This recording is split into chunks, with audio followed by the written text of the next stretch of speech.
Coach Troy, Risling Podium Performance, and today is my chin-up workout. So all I'm doing today is 3 sets of 8 on the chin-ups, but there's 2 twists to this. The first one is I'm doing the 1 1/4 rep method. So what that is I'm going to be doing a full rep with an additional quarter in there, and that equals an entire rep.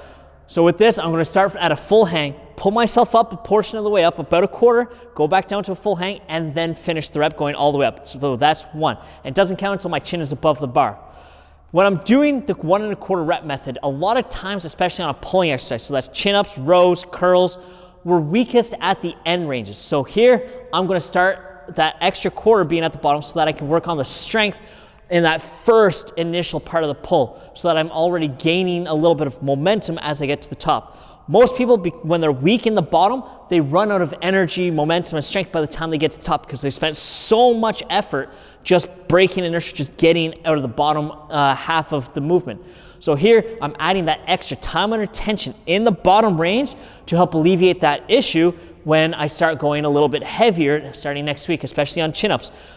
So this time I'm just going body weight. Currently with clothes on, shoes on, I weighed myself. I'm sitting at 167.5 pounds. So yeah, I'm not the biggest person, but it's still a relative strength exercise. What that means is how strong you are in proportion to your body weight. So chin-ups, I'm usually pretty good at this, but by adding that extra quarter rep at the bottom is where it's going to add a lot of additional fatigue and issues that might arise.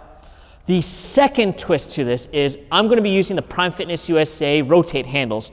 So the difference between these handles and a regular chin-up bar is, 1, these allow me to actually turn my hands the way that they're set up, so they actually rotate. So I'm able to start, I'm either going to go semi-pronated to a full supination, or I'll start neutral and go supination. It all depends on how it feels with the semi-pronated.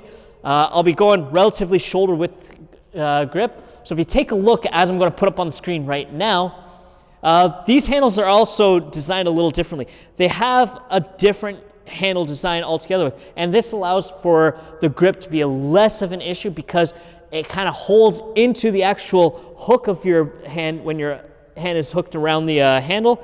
And because there's that little paddle against the wrist, there's no rotation. And a lot of times people start to struggle with chin-ups or pull downs and rowing exercises because the bar will rotate a little bit in their hand and it starts to get difficult. And as their fingers start to open up a little bit, it gets harder and harder.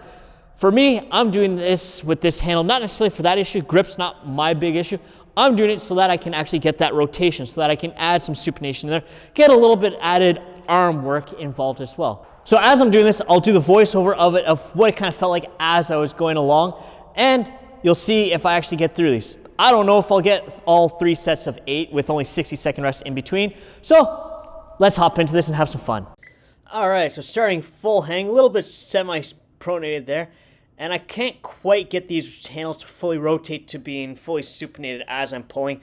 So that tells me I'm probably going to have to get some WD-40 up on there. But yeah, the first set is feeling actually pretty good here. Everything's moving pretty smooth. The hardest part is actually just rotating the handles overall. But yeah, these went pretty good. A little bit of a hitch there, which I'm going to have to get stricter and stricter on. So yeah, as you see, that little up partially, down, and then up, that is what's really driving all the real soreness that I'm feeling 2 hours later as I'm doing this voiceover.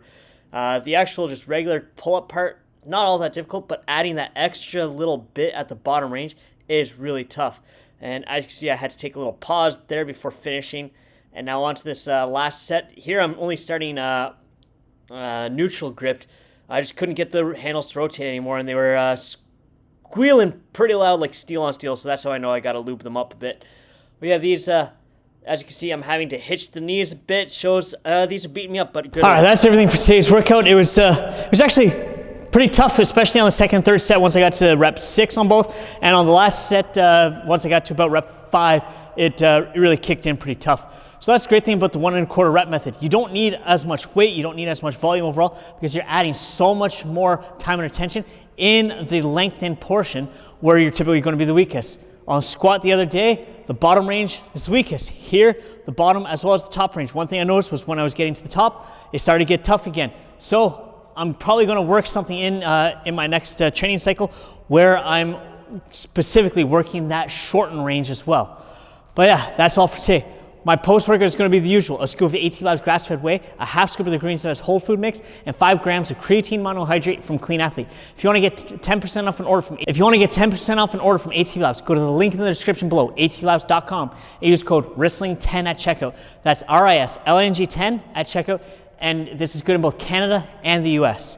That's everything for today. If you got any value from my insights into the 1 1/4 rep method, as well as my own actual lift here, please take a moment to like this video, smash the subscribe button, and leave a comment below. That's everything. Coach Tony, Risling Podium Performance. Embrace your potential.